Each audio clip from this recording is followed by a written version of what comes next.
इस रोमांचक कहानी की शुरुआत होती है कई सालों पहले रोमानिया नाम की एक जगह को दिखाते हुए। इस पूरी जगह पर ड्रैकुला नाम का एक बहुत ही बहादुर राजा राज किया करता था। भले ही वो सबसे ज्यादा ताकतवर होता है, लेकिन अपने लोगों की रक्षा करना उससे बहुत अच्छी तरीके से आता था। अब हाल ही में ड्रैकुला को पता चला था कि उनका दुश्मन साम्राज्य उनके ऊपर हमला करने के लिए सेना लेकर आ रहा है, इसीलिए ड्रैकुला निकल पड़ा उन सभी से अकेले फाइट करने के लिए। ड्रैकुला की एक बहुत ही ब्यूटीफुल वाइफ भी होती है जिसका नाम एलिजाबेथ था। उसे समझ नहीं रहा होता कि इतने लोगों से वो कैसे लड़ेगा और वापस जिंदा लौटकर आएगा भी कि नहीं। इसीलिए ड्रैकुला ने अपनी वाइफ को इस साम्राज्य का नया उत्तराधिकारी बना दिया। एलिजाबेथ की प्रोटेक्शन के लिए ड्रैकुला ने तो अपने सबसे बहादुर 4 सिपाहियों को उसके पास रखा था, जो किसी भी हालत में एलिजाबेथ को प्रोटेक्ट करे। ड्रैकुला अपने कुछ ही साथियों के साथ जाकर साम्राज्य के बहुत सारे सैनिकों से लड़ता है। ये तो वन साइडेड मुकाबला था जिसमें कि ड्रैकुला के सामने 1000 सैनिक होते हैं, लेकिन फिर भी उसने बहुत ही बहादुरी से लड़ाई की। ड्रैकुला तो एक ही बार में कई सारे सैनिकों को नॉकआउट कर दे रहा था और इस तरीके से ड्रैकुला लगातार लड़ाई करते हुए वो जंग भी जीत जाता है। लेकिन वहाँ एलिजाबेथ बहुत ही ज्यादा खतरे में थी, क्योंकि ड्रैकुला ने अपने जो 4 बहादुर सिपाही एलिजाबेथ की प्रोटेक्शन के लिए रखे थे और अब वो सभी सिपाही एलिजाबेथ को जान से मारना चाहते थे। उन्होंने तो एलिजाबेथ को वेपन्स की मदद से जान से मार भी दिया था। जब ड्रैकुला अपने किंगडम वापस पहुंचता है तब उसने अपनी वाइफ की डेड बॉडी देख ली और वो पूरी तरीके से पागल हो गया। उसने तो अपने 4 सिपाहियों को एक ही साथ खत्म कर दिया था। लेकिन वहाँ रुथ नाम का एक और सिपाही होता है जिसे कि ड्रैकुला ने कुछ भी नहीं किया था, क्योंकि उसे पता होता है कि रुथ को तो इन सारी चीजों का आइडिया ही नहीं होगा। जो भी किया था उन दूसरे साम्राज्य वालों ने किया था। हालांकि उन सिपाहियों की जान लेने से एलिजाबेथ वापस तो नहीं आने वाली, लेकिन इससे ड्रैकुला के मन को शांति मिलती है। अब ड्रैकुला ने ये सारी चीजें गॉड के सामने की थी, इसीलिए गॉड ने ड्रैकुला को एक श्राप दे दिया और अब कर्स के अकॉर्डिंग ड्रैकुला दिन के समय कहीं बाहर निकल ही नहीं सकता। उसे तो सिर्फ रात के समय ही निकलने की अनुमति है। अगर उसके बॉडी पर जरा भी सनलाइट पड़ेगी तब वो पूरी तरीके से जलकर खत्म हो जाएगा। यही श्राप की वजह से ड्रैकुला सालों से अपने किंगडम में ही फंसा हुआ है। अब इन सारी चीजों को कई साल बीत जाते हैं। अब हमें एक फॉरेस्ट के अंदर बहुत सारे सिपाहियों को दिखाया जाता है जो कि ट्रेवल कर रहे थे।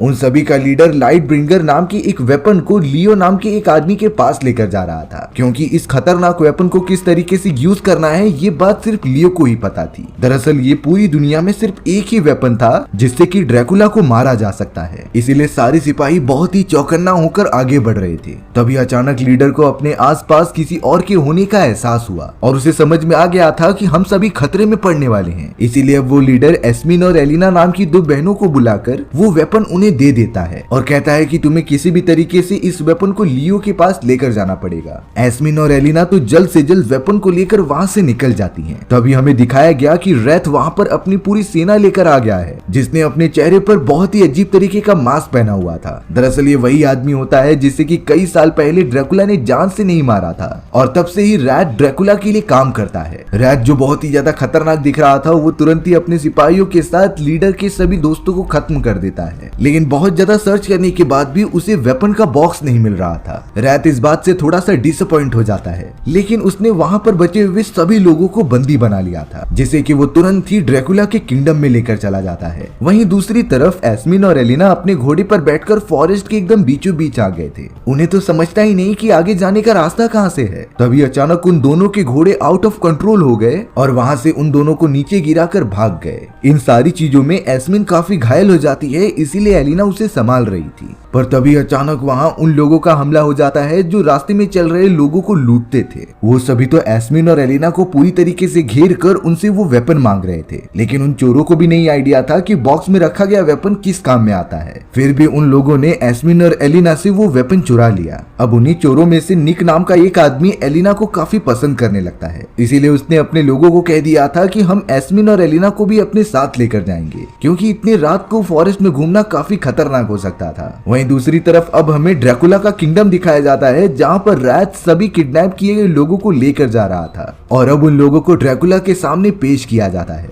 ड्रैकुला जब किडनैप किए गए लोगों को देखता है तब वो अपने एक साथी रेनफील्ड को कह रहा था कि तुम इन लोगों का अच्छे से ख्याल रखो, जिसके बाद ड्रैकुला एक बहुत ही खतरनाक लुक देकर वहां से चला गया। रेनफील्ड उन सारे किडनैप किए गए लोगों को एक दूसरे कमरे में लेकर आ जाता है, जहां पर बहुत ही ब्यूटीफुल लड़कियों के साथ साथ काफी अच्छा खाना भी मौजूद था। रेनफील्ड तो उन किडनैप हुए लोगों को कहता है कि ये सारी चीजें तुम्हारी हैं, और ये कहकर वो भी वहां से चला गया। सभी लोगों ने कितने दिनों से कुछ अच्छे से खाया नहीं होता है, इसीलिए वो खाने के मजे लेने लग जाते हैं। लेकिन उनमें से किसी को नहीं आइडिया होता कि जो सारी लेडीज मौजूद हैं वो इंसान नहीं बल्कि वेम्पायर्स हैं, जो नॉर्मल इंसानों को पकड़कर खून पीते थे। यानी कि अब उन किडनैप किए गए लोगों की जान खतरे में है। वहाँ फॉरेस्ट में निक और उसके सभी साथी एस्मिन और एलिना के साथ मौजूद थे। वो लोग तो एक रात उसी फॉरेस्ट में गुजारने का डिसाइड करते हैं। अब निक यहाँ पर देखना चाहता था कि आखिर उस बॉक्स में कौन सा वेपन रखा हुआ है। वो जैसे ही बॉक्स को ओपन करके वो वेपन बाहर निकाल रहा था तो वो काफी ज्यादा हंसने लगता है, क्योंकि वो कोई वेपन नहीं बल्कि एक लकड़ी का टुकड़ा था। वो तो एस्मिन और एलिना से पूछ रहा होता है कि आखिर ये किस तरीके का वेपन है। एलिना बताती है कि ये कोई नॉर्मल वेपन नहीं है, बल्कि इसका यूज शैतानी आत्माओं और शैतानी शक्तियों को खत्म करने के लिए किया जाता है और इसे यूज करना इतना भी इजी काम नहीं है। निक और उसके साथी तो इस बात पर बहुत ही ज्यादा हंसते जा रहे थे, पर तभी उस जगह पर लियो आ जाता है, जिससे कि एस्मिन और एलिना को ये वेपन लौटाना था और उस वेपन का असली यूज करना लियो को ही आता है। लेकिन सबसे ज्यादा बुरी बात तो ये थी कि रैथ भी अपने सारे सैनिकों के साथ वहां पर आ चुका था, जो देखते ही देखते सभी लोगों को चारों तरफ से घेर लेता है। लियो तो निक और बाकी लोगों को रैथ के बारे में बताता है कि उसे भी ये वेपन चाहिए और वो ड्रैकुला के लिए काम करता है, और अगर ये वेपन ड्रैकुला के पास चला गया तो उसे कोई भी नहीं हरा पाएगा। इसीलिए अब लियो वेपन अपने हाथ में लेकर उन सारे सैनिकों से लड़ने लग गया था जो रैथ के साथ मौजूद थे।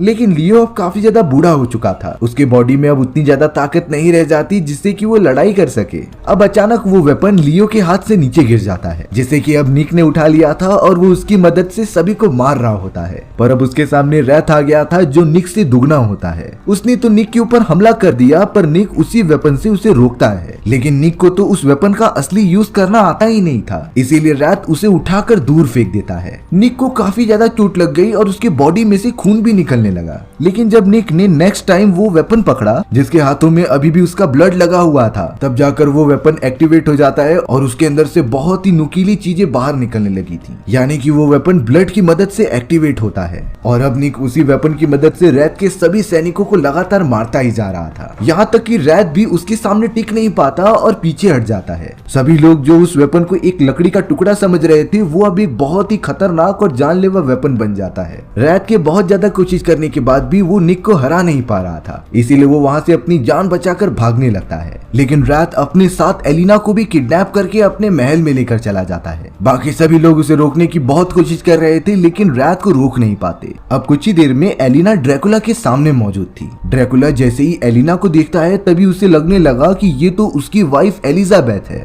क्योंकि एलिना की शक्ल सेम टू सेम उसकी मरी हुई वाइफ एलिजाबेथ से मिलती थी। ड्रैकुला समझ गया था कि शायद ये मेरी वाइफ का पुनर्जन्म हो, इसीलिए अब ड्रैकुला रेनफील्ड से कहता है कि तुम एलिजाबेथ को मेरी वाइफ के कमरे में जाकर बंद कर दो। यानी कि यहाँ से ड्रैकुला की नीयत साफ नहीं लग रही थी। यहाँ निक, लियो और एस्मिन एलिना के लिए बहुत ही ज्यादा फिक्र कर रहे थे, क्योंकि ड्रैकुला उसे जान से भी मार सकता था। इसीलिए वो तीनों निकल पड़ते हैं ड्रैकुला की महल की तरफ एलिना को बचाने के लिए। अब यहाँ पूरी तरीके से दिन होने के कारण ड्रैकुला वापस अपने ताबूत में जाने लगता है, क्योंकि वो सूर्य की किरणों में बिल्कुल भी नहीं रह सकता था। ताबूत में जाने से पहले उसने अपने साथी रेनफील्ड से कहा कि तुम एलिना का ख्याल रखना, उसे जरा सी भी चोट नहीं पहुंचनी चाहिए। रेनफील्ड ड्रैकुला से वादा कर लेता है। अब लियो, निक और एस्मिन अपने आधे रास्ते तक पहुंच चुके थे ड्रैकुला के महल की तरफ, लेकिन लियो बताता है कि हमें किसी भी तरीके से इस वेपन को अनलॉक करना सीखना पड़ेगा, क्योंकि यही एक आखिरी हथियार है जिससे कि हम ड्रैकुला को हरा सकते हैं। निक तो उस वेपन को फिर से उठाकर चलाने की कोशिश कर रहा था, लेकिन इस बार वो वेपन एक्टिवेट ही नहीं होता। बहुत बार कोशिश करने के बावजूद भी निक उसके अंदर नाकामयाब रहता है। तब जाकर लियो उस वेपन के बारे में कुछ बता रहा था कि ये वेपन जेनिन खानदान का बहुत ही पवित्र वेपन है, जिसे कि सिर्फ जेनिन फैमिली की जनरेशन से उठा सकती है। तभी लियो को याद आया कि रैथ के साथ लड़ाई के दौरान निक के हाथ पर उसका खून लगा हुआ था और उसने उसी की मदद से वेपन को पकड़ लिया था। इसीलिए अब लियो तुरंत ही निक के हाथ को थोड़ा सा कट करता है और उसके ब्लड को वेपन से लगाता है। ऐसा करते ही अचानक वो वेपन एक्टिवेट हो गया था और निक उस वेपन को अच्छे से चलाना सीखने भी लगा।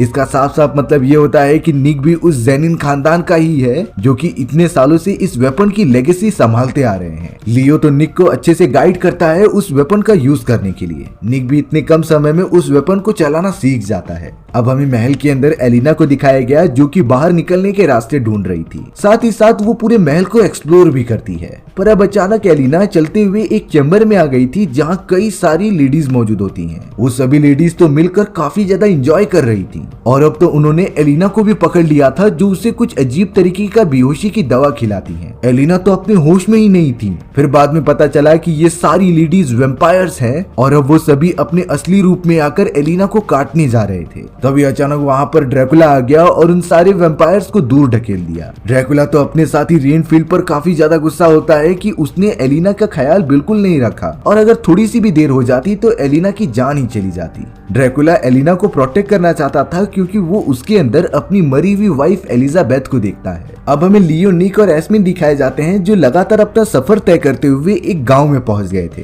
वो तो एक छोटी सी जगह पर बैठकर खाना खा रहे होते हैं। इन्हीं सारी चीजों के बीच उनके पास थॉमस नाम का एक आदमी आता है जो कि डीमन हंटर था। थॉमस तो पूछने लगा कि मैं लियो नाम के एक आदमी को ढूंढ रहा हूँ जिसके पास एक ऐसा वेपन है जिसकी मदद से ड्रैकुला को मारा जा सकता है। और थॉमस तो लियो के साथ मिलकर ड्रैकुला को खत्म करना चाहता है क्योंकि कुछ साल पहले ड्रैकुला ने थॉमस की वाइफ को बुरी तरीके से मार दिया। यही कारण होता है कि ड्रैकुला सभी को अपने कंट्रोल में कर रहा है। अब हमें ड्रैकुला को दिखाया गया जो अपना ब्लड एक लेडी को पिला रहा होता है, लेकिन उसकी बॉडी में अचानक कुछ चेंजेस होने लगे और वो पूरी तरीके से जलकर मर जाती है। यानी कि ड्रैकुला को पता चल गया था कि इस लेडी के मन में उसके खिलाफ काफी सारी बुरी बातें थी और वो ड्रैकुला को मारना भी चाहती थी। इसीलिए ब्लड पीने के बाद वो लेडी जलकर अपने आप ही मर गई।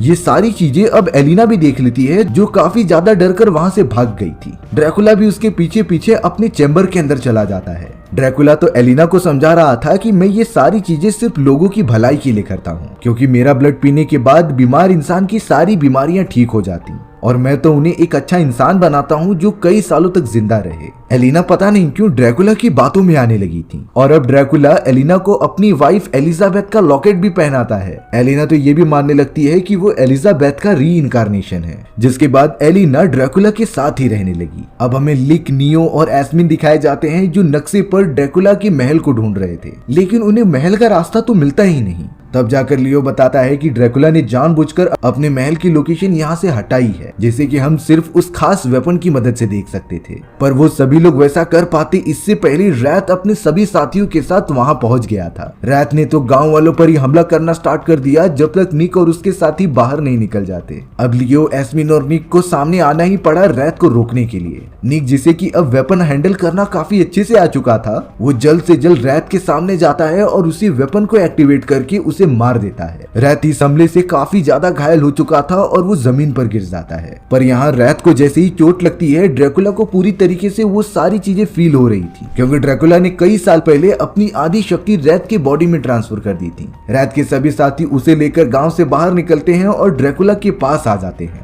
रैथ की हालत काफी ज्यादा खराब थी, इसीलिए ड्रैकुला अपना ब्लड निकालता है और उसके बॉडी पर रख देता है जिससे कि रैथ वापस से रिकवर हो गया था। ड्रैकुला तो अब एलिना के साथ अपने महल के एकदम टॉप पर चला गया था जहाँ पर वो उसे पूरी तरीके से अपनी प्रिंसेस की तरह ट्रीट कर रहा होता है। एलिना भी ड्रैकुला की तरफ अट्रैक्ट होती चली जा रही थी। देखकर लग रहा था कि एलिना के अंदर एलिजाबेथ की सारी यादें धीरे धीरे बढ़ती जा रही हैं। वहीं अब रैथ पूरी तरीके से ठीक होकर वापस लियो और उसके साथियों को ढूंढने लगा मारने के लिए। लियो, थॉमस और निक को तो भरोसा ही नहीं होता कि रैथ इस तरीके से कैसे ठीक हो गया। तब जाकर थॉमस बताता है कि शायद ड्रैकुला ने ही उसे अपने खून से ठीक किया होगा और अब रैथ पहले से काफी ज्यादा ताकतवर लग रहा था। अब रेनफील्ड ड्रैकुला को बता रहा था कि कुछ लोगों के पास ऐसा वेपन मौजूद है जिससे कि आपको मारा जा सकता था और वो सभी अपनी टीम बनाकर हमारे महल की तरफ बढ़ते जा रहे हैं। ये सारी बातें सुनने के बाद एलिना समझ जाती है कि वो और कोई नहीं बल्कि निक और लियो हैं। निक का नाम सुनते ही एलिना काफी ज्यादा खुश हो चुकी थी, जिससे कि ड्रैकुला समझ जाता है कि शायद एलिना कहीं न कहीं निक को पसंद करती है। ये बातें उसे बहुत ही ज्यादा गुस्सा दिला रही थी। वहीं अब लियो, निक, थॉमस और एस्मिन लगातार ट्रेवल करते हुए पहाड़ी वाले इलाके में पहुंच जाते हैं, लेकिन उन्हें कहीं भी ड्रैकुला का महल दिखाई नहीं दे रहा था।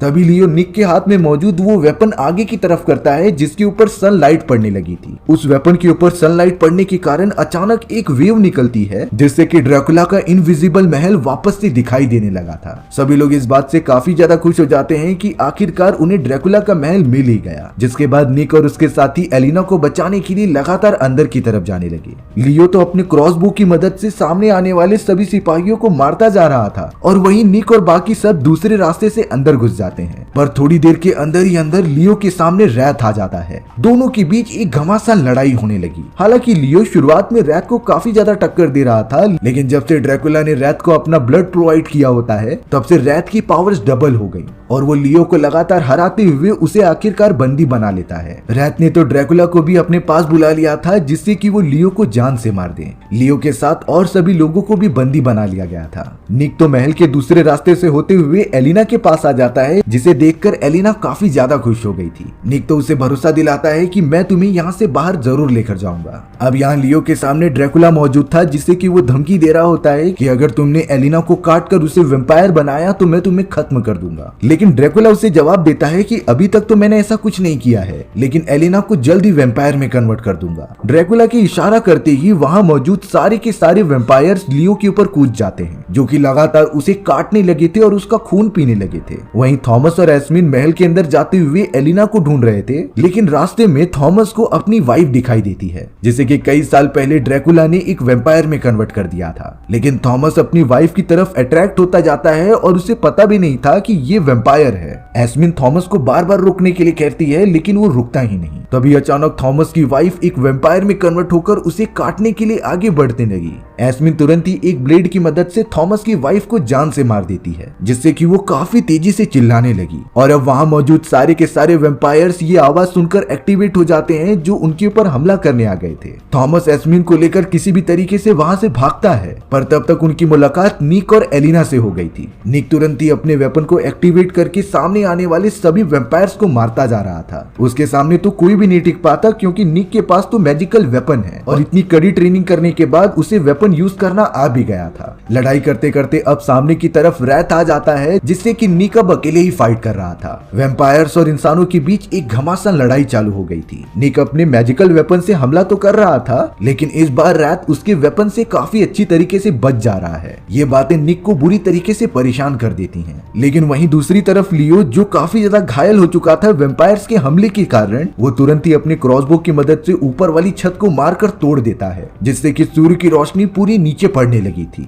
सूर्य की रोशनी पड़ने के कारण जितने भी वेम्पायर्स वहाँ पर मौजूद थे वो पूरी तरीके से जलने लग जाते हैं। ड्रैकुला तो अपनी जान बचाकर जल्द से जल्द ताबूत में जाकर छुप गया था। निक बाकी सभी को लेकर एक छोटे से चैम्बर में आ जाता है, पर अब उन्हें मारने के लिए रैत भी आ चुका था। निक को इतना तो पता चल गया होता है कि वो इस मैजिकल वेपन से रैत को नहीं मार सकता, इसीलिए अब उसने थॉमस की एक बहुत ही बड़ी कुल्हाड़ी ली और उसे फेंक दिया रैत के ऊपर। वो कुल्हाड़ी इतनी ज्यादा ताकतवर होती है कि रैत की पूरी बॉडी में घुस गई थी। रैत को इतनी ज्यादा चोट लगती है कि वो पूरी तरीके से खत्म हो जाता है और अब उसकी बॉडी से रस्सी बांधकर वो सभी लोगों ने महल के बाहर फेंक दिया था। निक सभी को लेकर उसी रस्सी के सहारे नीचे उतर जाता है, जिसके बाद वो सभी लोग ड्रैकुला के महल से काफी ज्यादा दूर आ चुके थे, क्योंकि उन्हें पता था कि रात का समय होने पर ड्रैकुला उनके ऊपर हमला करने जरूर आएगा। वहीं अब कुछ ही समय के अंदर अंधेरी रात हो जाती है, जिसके बाद ड्रैकुला अपने ताबूत के अंदर से बाहर निकल रहा था। ड्रैकुला जब रैत की डेड बॉडी को देखता है तब वो काफी ज्यादा गुस्सा हो गया था। वो तो अपनी पूरी पावर्स इकट्ठा करता है और निक और उसके बाकी दोस्तों को मारने के लिए आगे बढ़ जाता है। वहीं निक, थॉमस, एलिना और सारे गांव वालों को इकट्ठा करके एक प्लान बना रहा था, जिससे कि वो ड्रैकुला को हमेशा के लिए खत्म कर दें।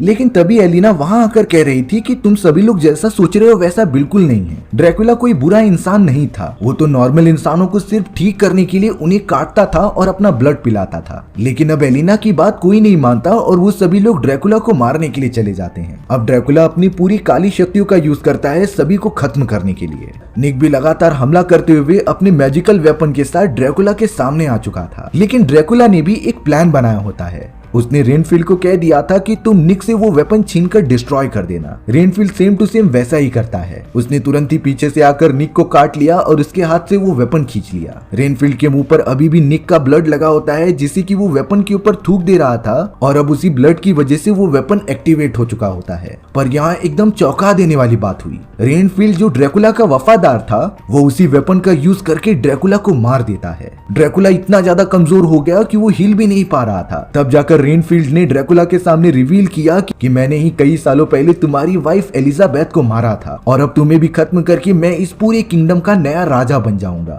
ड्रैकुला को अब सारी बातें समझ में आ चुकी थी, पर रेनफील्ड जैसे ही वेपन का यूज करके ड्रैकुला के पास बढ़ता, एस्मिन अपने बहुत सारे नुकीले ब्लेड से रेनफील्ड की तरफ मार देती है, जिससे कि रेनफील्ड को चोट लगने की वजह से वो तुरंत ही मारा गया। अब थॉमस यहाँ पर अपना बड़ा सा वेपन लेकर ड्रैकुला को मारने आगे ही बढ़ता, तभी निक उसे रोक देता है, क्योंकि निक को भी एहसास हो गया था कि ड्रैकुला कोई बुरा आदमी नहीं है। वो तो सिर्फ जरूरतमंद लोगों की बीमारियां ठीक कर रहा था उन्हें जिंदा रखने के लिए। अब ड्रैकुला काफी ज्यादा कमजोर था, इसीलिए वो एलिना से कहता है कि मुझे सिर्फ अपने ताबूत के पास लेकर चलो, मैं उसके अंदर जाऊंगा तो ठीक हो जाऊंगा। एलिना किसी भी तरीके से ड्रैकुला को उसके महल में लेकर आ जाती है और वो ये भी कह रही थी कि तुम चाहो तो अपने आप को जल्द से जल्द ठीक कर सकते हो, लेकिन ड्रैकुला कह रहा था कि अब मैं ठीक नहीं होना चाहता, मुझे सिर्फ अपना आखिरी मोमेंट तुम्हारे साथ बिताना है। ड्रैकुला धीरे धीरे तड़पते हुए अपने कॉफिन के अंदर चला गया, जिसके बाद एलिना ड्रैकुला का वेट करने लग जाती है कि आखिर वो कब ठीक होकर बाहर निकलेगा, पर शायद ऐसा कभी नहीं होने वाला। निक तो अब अपने बाकी बचे हुए साथियों के साथ अपने नए सफर पर निकल गया था,